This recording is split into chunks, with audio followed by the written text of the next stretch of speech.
सर्वांना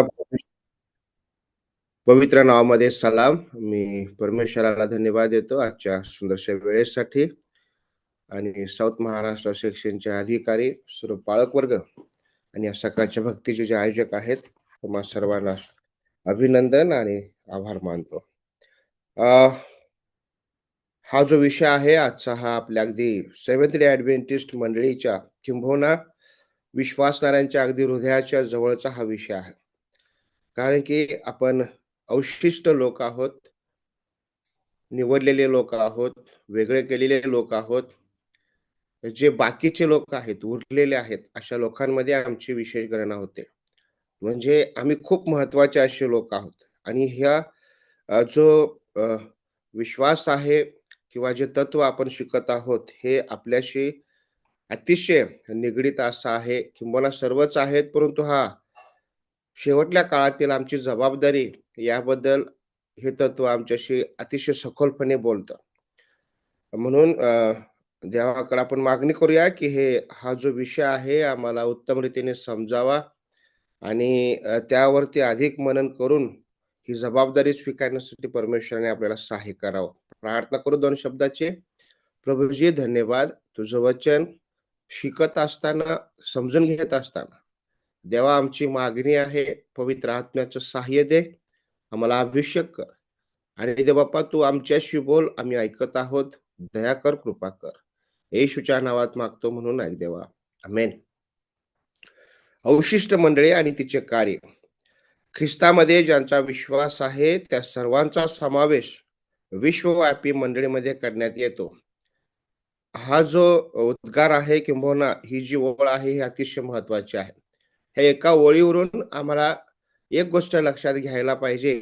जरी मी आज अवशिष्ट मंडळीचा भाग आहे, तरी देखील इतर जे लोक, इतर पंथीयामध्ये जे अनेक लोक आहेत, जे प्रभू येशू ख्रिस्तावरती विश्वास ठेवतात, ज्यांनी येशू ख्रिस्ताला आपला वैयक्तिक तारणारा म्हणून स्वीकारलेला आहे, ज्यांनी देव जो बाप, देव जो पुत्र आणि देव जो पवित्र आत्मा ह्या त्रैक देवाच्या नावामध्ये त्या ठिकाणी बाप्तिस्मा घेतलेला आहे आणि जे आजही विश्वासूपणे येशूच्या मागे चालत आहेत, प्रभू येशू ख्रिस्ताच्या द्वितीय आगमनाची वाट बघत आहेत. कदाचित किंबहुना खात्री आहे की ते लोक शाबात पाळत नाहीत. परंतु ही एक ओळ आम्हाला एक गोष्ट लक्षात आणून देते, की ख्रिस्तामध्ये ज्यांचा विश्वास आहे, त्या सर्वांचा समावेश विश्वव्यापी मंडळीमध्ये आहे. मेथडिस्ट चर्चचे जे संस्थापक आहेत, ते नेहमी एक शब्द म्हणायचे आणि जॉन वेस्ली, की वर्ल्ड इज माय पॅरिश, म्हणजे संपूर्ण जग ही माझी मंडळी आहे किंबहुना माझं कार्यक्षेत्र आहे. म्हणजे त्याचा अर्थ असा आहे, की संपूर्ण सृष्टीवरील मानवता जी आहे, मानव जो आहे, हा परमेश्वर निर्मित आहे. जर मी माझ्या कुटुंबियाशी जबाबदार आहे, त्यांच्याशी बांधील आहे, त्यांची सेवा करण्यासाठी, याचा अर्थ मी माझ्या शेजाऱ्यांची सुद्धा बांधील आहे. याचा अर्थ मी माझ्या शहरातील, माझ्या देशातील किंबहुना या भूतलावर राहणाऱ्या प्रत्येक व्यक्तीशी मी बांधील आहे. त्या प्रत्येकाला ख्रिस्ताची सुवार्ता समजली पाहिजे, प्रभू येशू ख्रिस्त कळाला पाहिजे. प्रत्येकाला तारणाची देणगी ही मोफत आहे, ही त्यांच्या लक्षात आणून दिलं पाहिजे. ही जबाबदारी जॉन वेस्ली यांनी अतिशय उघडपणे जगाला सांगितली आणि त्यांनी स्वीकारली. आणि ही ओळ आम्हाला तेच सांगते, की ज्यांनी येशू ख्रिस्तावरती विश्वास ठेवलेला आहे, विश्वव्यापी मंडळी आणि त्या सर्व विश्वव्यापी मंडळी ही त्या प्रभू येशू ख्रिस्ताचे अनुयायी असण्याचा ते भाग आहे आणि आपण देखील येशू ख्रिस्तावर विश्वास ठेवतो. परंतु जरी असलं, सर्वजण जरी येशू ख्रिस्तावरती विश्वास ठेवत असले, सर्व जरी येशूचे अनुयायी असले, परंतु त्यामध्ये अवशिष्ट मंडळी किंवा सेव्हन्थ डे ॲडव्हेंटिस्ट मंडळी का विशेष आहे? कारण की आम्ही शाबात पाळतो. का विशेष आहे? कारण की आपण पवित्र शास्त्रावरती मुळावलेले आहोत. का विश्वास का विशेष आहे? कारण की आपण वचनाचा अभ्यास अतिशय खोलवर जाऊन करतो आणि त्या अभ्यासाप्रमाणे चालण्याचा आपण प्रयत्न करतो. परंतु शेवटच्या काळात जेव्हा धर्मभ्रष्टता सर्वत्र पसरते, तेव्हा देवाची आज्ञा पाळण्यासाठी आणि येशूवरील विश्वास धरून राहण्यासाठी बाकीचे लोक अवशिष्ट यांना बोलावण्यात आले. जसं मी म्हणालो, की जे येशूवर विश्वास ठेवतात ते विश्वव्यापी मंडळी आहे. परंतु असं जरी असलं, तरी देखील शेवटच्या काळात धर्मभ्रष्टता होणार. शेवटच्या काळात लोकं विश्वासापासून भरकून जाणार. शेवटच्या काळात बरेच लोकं विश्वासाशी तडजोड करणार. शेवटच्या काळात बरेच लोकं तत्वांशी तडजोड करणार. शेवटच्या काळात बरेच लोकं स्वार्थी होणार. शेवटच्या काळात बरेच लोकं मनात येईल त्याप्रमाणे चालणार.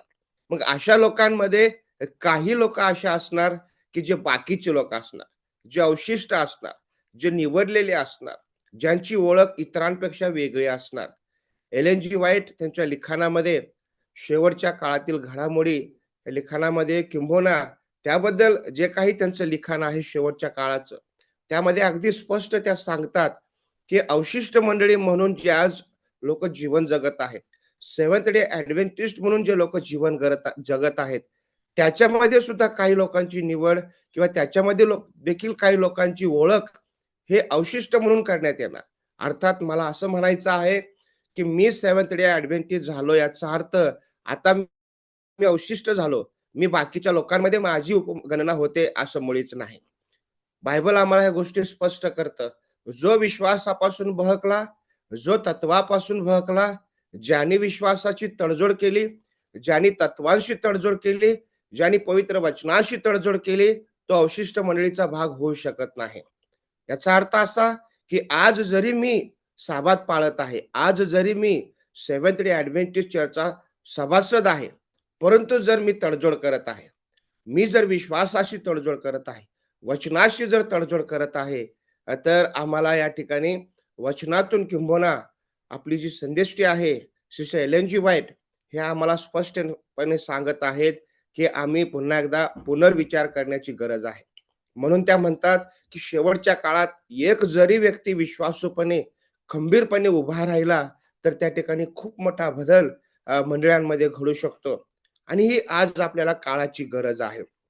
आणि म्हणून हा जो धर्मभ्रष्टता जी आहे, विश्वासापासून, वचनापासून लांब जाण्याची जी गोष्ट आहे, ही फक्त विश्वव्यापी मंडळीसाठी फक्त लागू पडते अशी नाही. आजच्या काळाचा जर आम्ही अभ्यास केला, तर ही आपल्याही मंडळीला तितक्याच तंतोतंतपणे लागू पडते, हे आम्ही लक्षात घ्यायला पाहिजे. जरी ही अवशिष्ट मंडळीबद्दल बोलत आहे, जरी ही बाकीच्या लोकांबद्दल बोलत आहे, परंतु अवशिष्ट मंडळी हा शब्द आम्हाला लक्षात घेणं खूप गरजेचं आहे.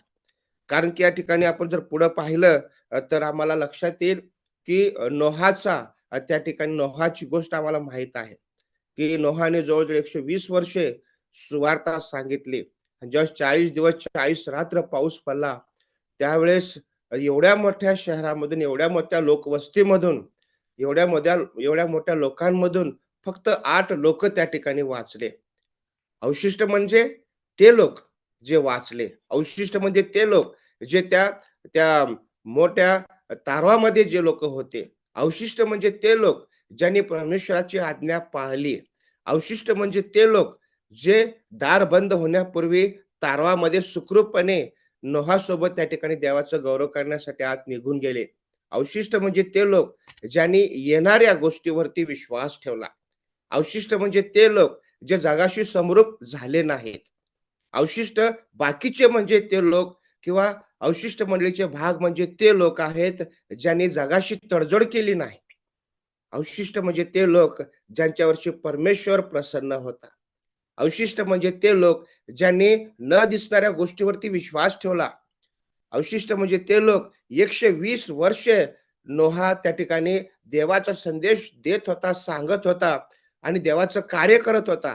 त्याच्या कार्यामध्ये ज्यांनी सहकार्य केलं, ज्याला त्यांनी उचलून धरलं, त्याच्या शब्दांना उचलून धरलं, त्याच्या विश्वासाशी ज्यांनी त्या ठिकाणी बांधिलकी दर्शवली, किंबहुना त्याच्यासोबत जे उभे राहिले, अशी लोकं म्हणजे अवशिष्ट मंडळीचे भाग आहेत.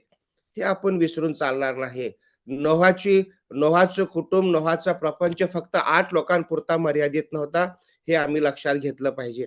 आज आमचा देखील 8 लोकांशी मर्यादित असं आमचं कुटुंब नाही. आम्ही देखील आज आमचंही कुटुंब व्यवस्था खूप मोठी आहे. आज आमच्याही घरामध्ये 4 ते 5 किंवा 8 लोकं नाहीत. आमच्याही कुटुंब व्यवस्थेमध्ये खूप मोठी संख्या आहे.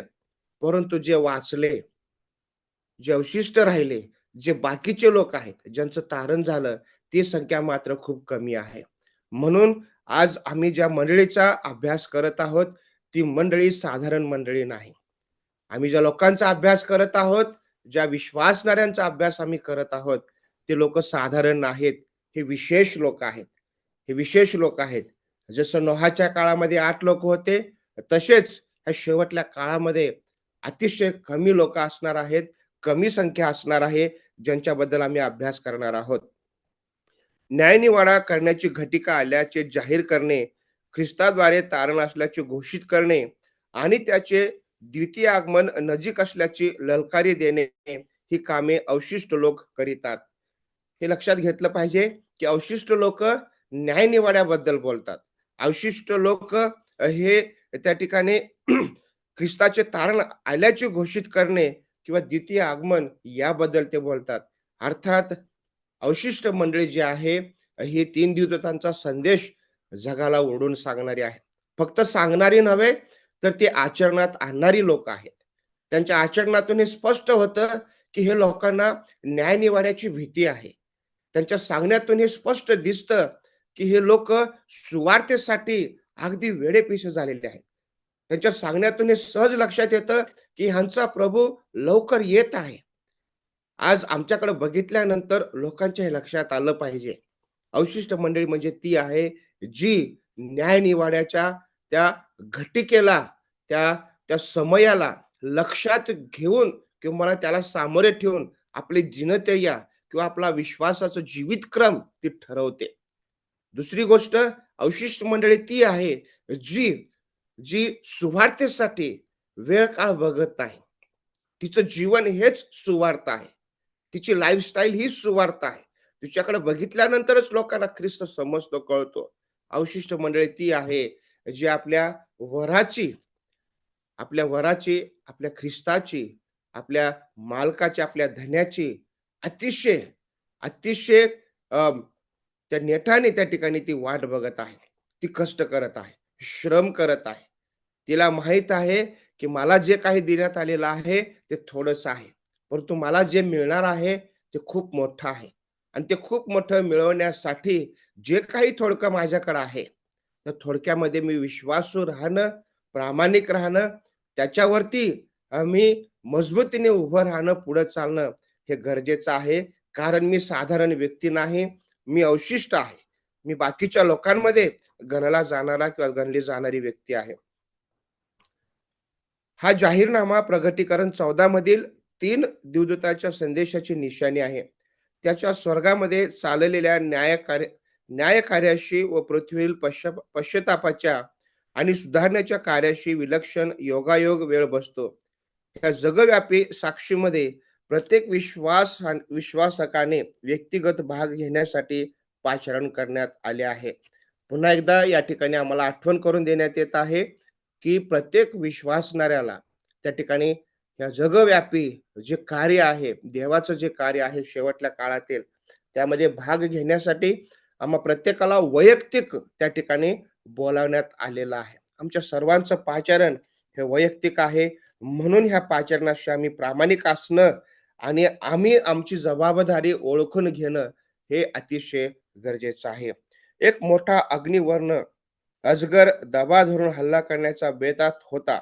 अगोदरच स्वर्गातील एक तृतीय देवदूताच्या पतनास तो कारणीभूत झाला होता. आता जन्मास येणाऱ्या बालकाला तो जर फस्त करू शकेल, तर तो लढाई जिंकेल. त्याच्यासमोर उभे राहिलेल्या स्त्रीने सूर्यतेज पांघरले होते आणि तिच्या पायाखाली चंद्र व मस्तकावर 12 तारांचा मुकुट होता. ज्या पुत्राला ती जन्म देणार होती, तो सर्व राष्ट्रावर लोखंडी दंडाने राज्य करणार होता. अजगराने हल्ला केला, परंतु त्या बालकास मारण्यास तो निष्फळ ठरला. त्याऐवजी त्या पुत्रास देवाकडे व त्याच्या राजासनाकडे वर नेण्यात आले. यामुळे अजगर क्रोधाविष्ट होऊन त्याने आपला हल्ला मातोश्रीकडे वळविला.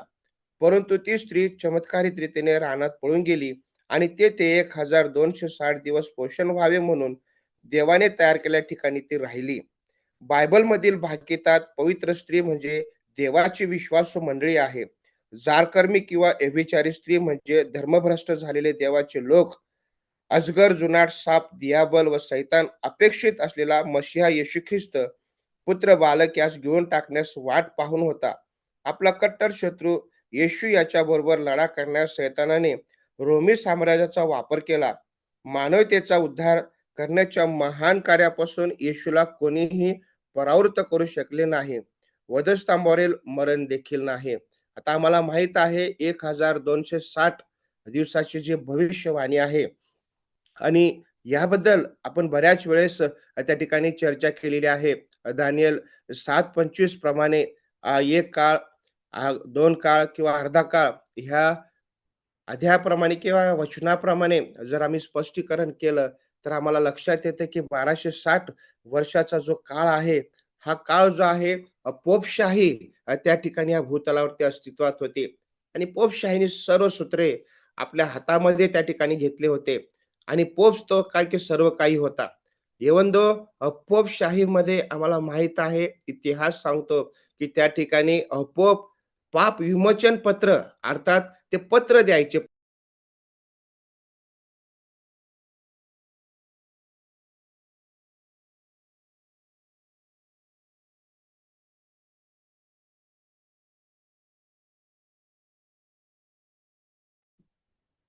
हॅलो, Yes, Pastor, येतोय continue. आवाज पास्टर, येतोय आवाज. म्यूट केलता का तुम्ही? एक मिनिट. नाही नाही, तुमच्याकडनं झालं. ओह, सॉरी, सॉरी. आणि या ठिकाणी आम्हाला 1260 दिवसाचं जे काही भविष्य कथन आहे, ते आम्हाला स्पष्ट करतं, की कशाप्रकारे देवाच्या मंडळीचा त्या ठिकाणी छळ झालेला आहे, कशाप्रकारे देवाच्या मंडळीला त्या ठिकाणी ताडण्यात आलेलं आहे. परंतु हे जरी होत असलं, परंतु देवाची विश्वासू मंडळी जी आहे, ती त्या ठिकाणी विश्वासू राहिली, वचनामध्ये वाढली, वचनामध्ये राहिली, खंबीर राहिली आणि जस्ट 1260 वर्षाचा काळ पूर्ण झालेला आहे. आणि हा जो काळ आहे किंवा ही गणना जी केलेली कालावधी आहे 538 ते इसवी सन 538 ते 1798 हा जो काळ आहे, या काळामध्ये ह्या 1260 वर्षाची परिपूर्ती त्या ठिकाणी होते. आणि या कालावधीमध्ये बऱ्याच गोष्टी त्या ठिकाणी घडलेल्या आहेत. परंतु एक गोष्ट आम्ही लक्षात घेतली पाहिजे, की जी धर्मसुधारणा आहे, या धर्मसुधारणेमध्ये अनेक धर्मसुधारक ज्यांनी आपल्या प्राणाची आहुती दिली. ज्याच्यामध्ये जॉन विक्लिफ आहे, जॉन हस आहे, किंबहुना त्या ठिकाणी मार्टिन लुथर आहेत. ह्या सगळ्या देवाच्या सेवकांनी पवित्र शास्त्राचं अध्ययन केलं आणि लोकांना पवित्र वचन किती गूढ आहे, किती अद्भुत आहे, ह्या गोष्टीची ओळख लोकांना करून दिली. आणि आम्हाला असं दिसतं, की 1798 मध्ये पोपशाही जी आहे, ती त्या ठिकाणी समाप्त झाली. किंबहुना तिथून पुढे एक नवीन गोष्टीची किंवा प्रोटेस्टंट चर्चची त्या ठिकाणी सुरुवात किंबहुना भक्कमपणे उभारणी त्या ठिकाणी झालेली आहे. आणि पुढे चालून आम्हाला माहीत आहे, की 2300 वर्षाची जी प्रॉफेसी आहे, ती पूर्ण झाल्यानंतर सेव्हन्थ डे ॲडव्हेंटिस्ट चर्चचा उगम त्या ठिकाणी झालेला आहे. अशा रीतीने ह्या 1260 वर्षाच्या कालावधीमध्ये बायबल सांगतं त्याप्रमाणे देवाचे लोक ख्रिस्ताची नीतिमत्वता अर्थात आणि ज्याला सूर्याची उपमा देण्यात आलेली आहे आणि चंद्र ज्याला नियमशास्त्र किंवा देवाचं वचन ज्याच्यावरती ती मजबूतपणे ही मंडळी उभी राहिली आणि तिचं पोषण परमेश्वर आणि वचनाच्या द्वारे केलेलं आहे. अशा प्रकारे हा जो प्रवास आहे, हा सर्व प्रकाश एवढ्यासाठीच हा प्रवास एवढ्यासाठी झालेला आहे, जेणेकरून त्याची जी मंडळी आहे, त्याचे जे लोक आहेत, त्याची जी अवशिष्ट मंडळी आहे, ती सुरक्षित राहावी, ती विश्वासामध्ये, प्रार्थनेमध्ये, वचनामध्ये ती मजबूत राहावी. वधस्तंभावर ख्रिस्ताने सैतानाचा पाडाव केला. वधस्तंभाविषयी बोलताना ख्रिस्ताने म्हटले, आता ह्या जगाचा न्याय होतो, आता ह्या जगाचा अधिकारी बाहेर टाकला जाईल. विजयश्रीने गाणे प्रकटीकरणामध्ये वर्णन करण्यात आले आहे. आता आमच्या देवाचे सिद्ध केले, कारण त्याचे सामर्थ्य व त्याचे राज्य आणि त्याच्या ख्रिस्ताचे अधिकार ही प्रगट झाली आहेत. कारण आमचा बंधूंना दोष देणारा आमचा देवासमोर रात्रंदिवस त्याच्यावर दोषारोप करणारा खाली टाकण्यात आला आहे. म्हणून स्वर्गानो व त्याच्या राहणाऱ्यानो उल्हास करा. सैतानाला खाली टाकल्यामुळे त्याच्या कार्यावर बंधन आले आहे. स्वर्गीय गाण्यापुढे देवाच्या लोकांवर त्यापुढे ठपका ठेवू शकला नाही. स्वर्गात उल्हास होत असताना पृथ्वीने इशारा घेतला पाहिजे. पृथ्वी व समुद्र यावर अनर्थ ओढवला आहे. कारण सैतान आपला काळ थोडा आहे हे ओळखून अतिशय संतप्त होऊन खाली तुम्हाकडे आला आहे. आपला संताप दाखविण्यासाठी त्याने स्त्रीचा मंडळीचा छळ करण्यास सुरुवात केली. तिला भयंकर प्रयासातून जावे लागले. परंतु तिने टिकाव धरला. 1260 दिवस किंवा भविष्यात्मक वर्षे ह्या काळात तुरळक वस्तीच्या अरण्यात देवाच्या निष्ठावंत लोकांचा आसरा मिळाला. एक दिवस म्हणजे एक वर्ष ह्या तत्वासाठी अध्याय 4 पहा. अरण्यातील या अनुभवाच्या शेवटी ख्रिस्ताच्या लवकर येण्याच्या संदर्भात देवाचे लोक बाहेर पडले. यहोवाने या लोकांना अवशिष्ट म्हणून ओळखतो. हे लोक देवाची आज्ञा पाळतात आणि विश्वविषयी साक्ष देतात. सैतान ह्या लोकांचा द्वेष करीतो. एक लक्षात घ्या की तुम्ही चांगलं करीत असताना, देवाच्या तत्वाशी तुम्ही प्रामाणिक असताना, देवाची सुवार्ता अगदी प्रामाणिकपणे तुम्ही गाजवत असताना, देवाने जे तुमचं पाचारण केलेलं आहे, त्या पाचारणाला शोभेल असं, त्या पाचारणाला परमेश्वराला आवडेल असं, त्या भूतलावरती जीवन जगत असताना जर तुमचा द्वेष होत आहे, जर तुमचा तिटकारा होत आहे, जर कोणी तुम्हाला बोलत आहे, तर काळजी करू नका. कारण की वचनच तसं सांगतं, जे अवशिष्ट मंडळीचे भाग आहेत, जे बाकीचे लोक आहेत, ज्यांचं देवापासून पाचारण आहे, ज्यांना निवडण्यात आलेलं आहे, ज्यावेळेस हे लोक सत्यामध्ये चालतील, सत्यासाठी चालतील, सत्यावर चालतील, त्यावेळेस त्यांचा द्वेष होणार आहे. कारण की बायबल सांगतं की ते जगाचे नाही. ख्रिस्त म्हणतो की जगाने माझा द्वेष केला, ते तुमचाही द्वेष करतील. आज जर सर्वच आमची वाहवा करत असतील, सर्वच लोक जर आम्हाला अगदी चांगलंच बोलत असतील, सर्वच लोक म्हणत असतील की किती चांगलं तुम्ही करत आहात, तर आम्ही आमचं परीक्षण करण्याची गरज आहे. कारण की आम्ही परिपूर्ण नाही.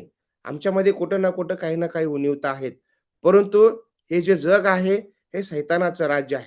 आणि ज्यावेळेस आम्ही चांगलं करत आहोत, जर आमचा द्वेष होत आहे, त्यावेळेस आम्ही समजावं की मी चांगलं करत असताना सुद्धा जर लोक माझा द्वेष करत आहेत, मी चांगलं करत असताना सुद्धा जर लोक मला बोलत आहेत, मी चांगलं करत असताना सुद्धा जर लोक मला नावं ठेवत आहेत, याचा अर्थ कुठेतरी सैतान माझ्याच लोकांचा उपयोग करून घेत आहे, मला दाबण्यासाठी किंबहुना मला बाहेर काढण्यासाठी, किंबहुना मीही त्यांच्यासारखं सत्याशी तडजोड करावं यासाठी.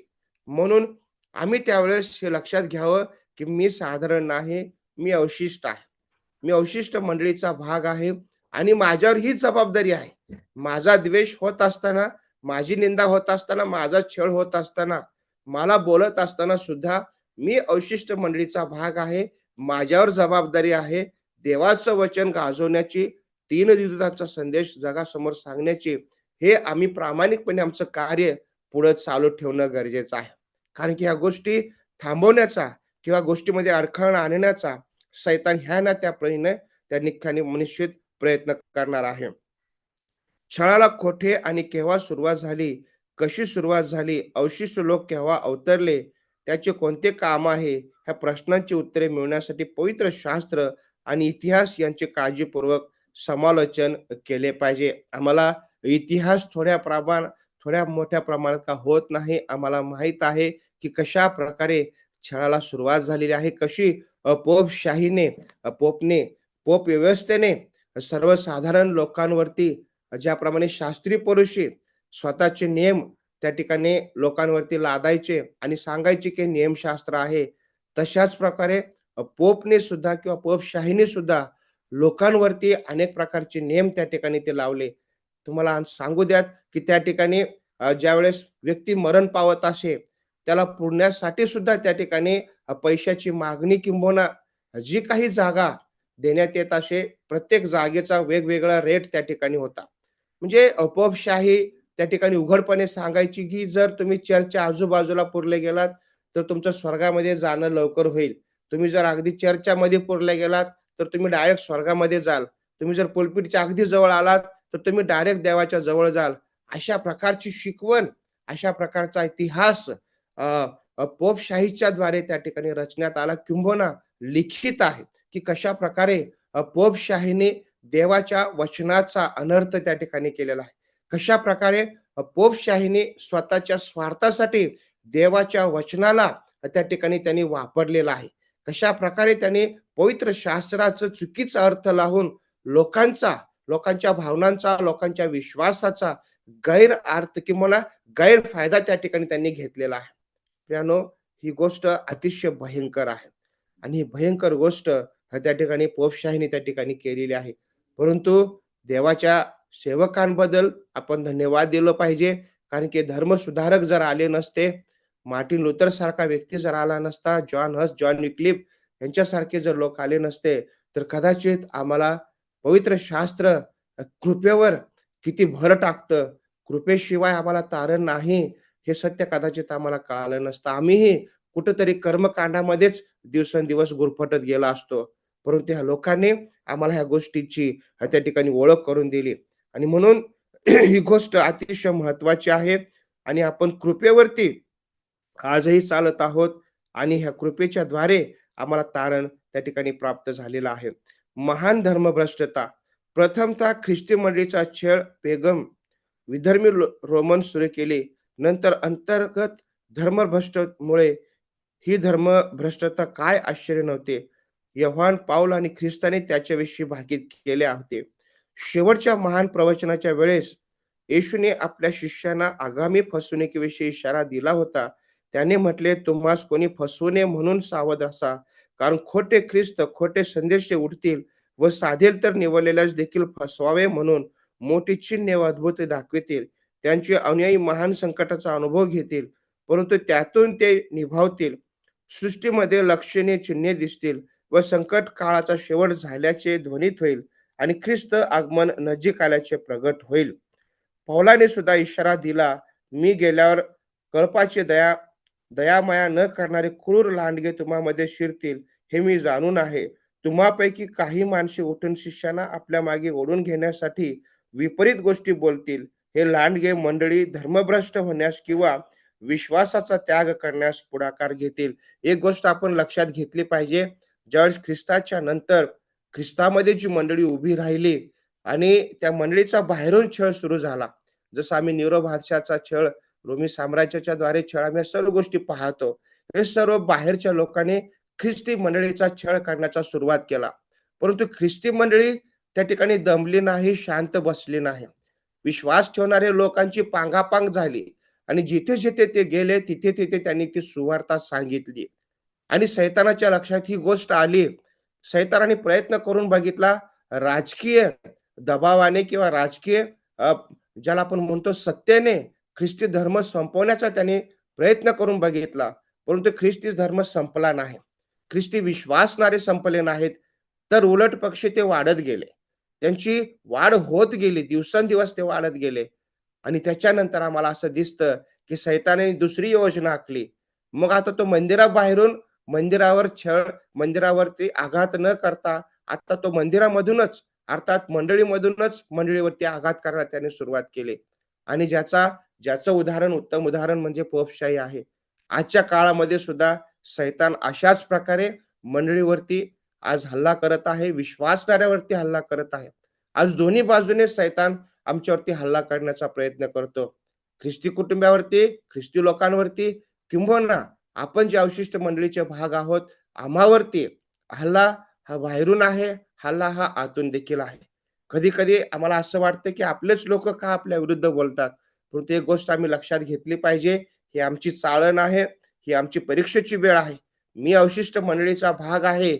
मी गडबडणार नाही. मी कोणत्याही प्रकारे माघार घेणार नाही. किती जरी माझा छळ झाला, किती जरी माझ्यावरती अन्याय झाला, किती जरी सैतानाने मला छळण्याचा प्रयत्न केला, तरी देखील मी सत्याशी धरून राहील, सत्यामध्ये टिकून राहील. हे आमचं त्या ठिकाणी ध्येय असलं पाहिजे, ही आमची जिद्द असली पाहिजे. कारण की प्रियानो लक्षात घ्या, की आपण अवशिष्ट मंडळीचे भाग आहोत. एक विशेष हेतू उद्देशाने देवबापाने तुम्हाला आणि मला बोलावलेलं आहे. आज जर आम्ही सत्यापासून दूर गेलो, तर ह्या जगाला, हे जे जग आशाविना जगत आहे, अशा जगाला तारण्यासाठी मग कोणीच उरणार नाही. म्हणून आज आम्ही सावध होण्याची खूप नितांत गरज आहे. पौलाने ही धर्मभ्रष्टता ख्रिस्तागमनापूर्वी झाली पाहिजे हे इतके निश्चित होते, की जर हे घडणार नाही तर ख्रिस्ताचे येणे अजून नजीक नाही, याचे ते चिन्ह समजावे. त्याने म्हटले, कोणत्याही प्रकारे कोणाकडून फसू नका, कारण त्या दिवसाच्या अगोदर विश्वासाचा त्याग होऊन धर्मभ्रष्टता, तो अनीतिमान, बेकायदेशीरपणा पुरुष प्रगट होईल. तो नाशाचा पुत्र, विरोधी व ज्याला देव किंवा भजनीय म्हणून म्हणतात, त्या सर्वापेक्षा स्वतःला उंच करणारा, म्हणजे मी देव आहे असा स्वतःचे प्रदर्शन करीत देवाच्या मंदिरात चर्च बसवणारा असा आहे. पौलाच्या काळात अल्प प्रमाणात या धर्मभ्रष्टेच्या कार्याला सुरुवात झाली होती. कार्य करण्याची त्याची पद्धत सैतानाच्या कृतीप्रमाणे सर्व प्रकारची खोटी मतकृत्ये, चिन्हे, अद्भुते आणि सर्व प्रकारचे अनैतिकजनक कपट यांनी युक्त होती. पहिले शतक संपण्याच्या अगोदर योहानाने उद्गार काढले की पुष्कळ खोटे संदेश ते जगात उठले आहेत. खरोखर हाच ख्रिस्त विरोधकाचा आत्मा आहे, तो अगोदरच जगात आहे. म्हणून आम्ही हे लक्षात घेतलं पाहिजे. पहिल्या शतकापासूनच ख्रिस्त विरोधक त्या ठिकाणी उदयास आले होते, ज्याबद्दल पावलाने सुद्धा ताकीद दिली, योहानाने ताकीद दिली. त्याने आम्हाला पूर्वीच सांगून ठेवलेलं आहे की खोटे संदेष्टे, खोटे ख्रिस्त आणि खोटे सुवार्तिक, खोटे पाळक इथपर्यंत देवाचे लोक खोटे प्रकारे कशा प्रकारे प्रचार करतील, अनेक लोक त्यांचे अनुयायी होतील. जर तुम्ही Googleवरती जर सर्च केलं की आजपर्यंत किती लोक स्वतःला ख्रिस्त म्हणून त्या ठिकाणी जाहीर केलं होतं. किती लोकांनी स्वतःला मी देव आहे, मी ख्रिस्त आहे, मी मसीहा आहे, असं म्हणून जर जाहीर केलं आहे. किती लोकांनी जाहीर केलं असं जर तुम्ही Googleवरती जर तुम्ही सर्च केलं, तर तुम्हाला मोठी लिस्ट त्या ठिकाणी दिसेल. सांगायचा अर्थ तात्पर्य एवढाच आहे की आम्ही प्रभू येशू ख्रिस्तामध्ये एक अवशिष्ट मंडळीचा भाग म्हणून जीवन जगत असताना हल्ले बाहेरून देखील आहेत, हल्ले आतून देखील आहेत. परंतु आम्ही ज्या ख्रिस्ताला ओळखलेला आहे, त्या ख्रिस्तावर विश्वास ठेवून मजबूतीने कसे उभे राहतो, कशा प्रकारे आम्ही पुढे चालतो, ह्या जगाच्या शेवटामध्ये, ह्या जगाच्या शेवटच्या दिवसामध्ये एक अवशिष्ट मंडळीचा एक विशेष जबाबदार व्यक्ती म्हणून, जबाबदार सभासद म्हणून, एक जबाबदार मंडळीचा भाग म्हणून मी कसं कर्तव्य बजावतो, याकडे एक लक्षात घ्या गोष्ट. जग बघत आहे किंवा नाही, परंतु ख्रिस्त मात्र बघत आहे. हे आम्ही विसरून चालणार नाही. प्रभू येशू ख्रिस्त आमच्याकडून अपेक्षेने बघत आहे आणि अनेक लोक ज्यांना उजव्या डावीकडचा भेद कळत नाही, असे लोक अतिशय आशेने आमची वाट बघत आहेत. म्हणून ही आमची जबाबदारी आहे की आपण ह्या शेवटच्या काळात कशा प्रकारे जगत आहोत. ज्या लोकांनी ओळखलं त्याच्यामध्ये मी जसं म्हणालो धर्मसुधारक होते, त्याच्यामध्ये विलियम मिलर होते, त्याच्यामध्ये एलेन जी व्हाईट होते, त्याच्यामध्ये जोसेफ बेट होते, ज्याच्यामध्ये हायराम एडिसन होते. अशा लोकांनी पवित्र शास्त्राचं अध्ययन केलं. त्यांनी जगाला सत्य सांगितलं. आज ही काळाची गरज आहे की जसे आमचे पूर्वज होते, जसे ॲडव्हेंटिस्ट चर्चचे पूर्वज होते, तशा प्रकारे आजही आपण सत्याला धरून राहिलं पाहिजे. सत्य लोकांपुढे निर्भीडपणे ठेवलं पाहिजे. सत्य लोकांना समजावून सांगितलं पाहिजे आणि जर विरोध होत आहे, तर काळजी करू नका. विरोध तेव्हाही झाला होता. विरोध तेव्हा बाहेरून झाला, तेव्हा विरोध मंडळीतून झाला. आजही विरोध. आम्ही ज्यावेळेस सत्य सांगू, आम्ही सत्याशी तडजोड करणार नाही, त्यावेळेस विरोध बाहेरून होईल. विरोध प्रखरपणे आतून देखील होईल. परंतु काळजी करायची गरज नाही. कारण की देव आपल्या सोबत आहे. तो म्हणत आहे, शेवटपर्यंत मी तुमच्या सोबत आहे. आजचा अभ्यास आपण इथंच थांबूया. उद्या पुढील सखोल अभ्यासाकडे आपण उद्यापासून पुढे जाऊया. देवबाप तुम्हाला हे वचन अधिक हा विश्वास किंवा हे तत्व अधिक सखोलपणे समजून घेण्यासाठी एक अवशिष्ट मंडळीचा भाग म्हणून मी किती महत्वाचा आहे हे समजून घेण्यासाठी देव आम्हा सर्वांचं विशेष सहाय्य करो. आमेन.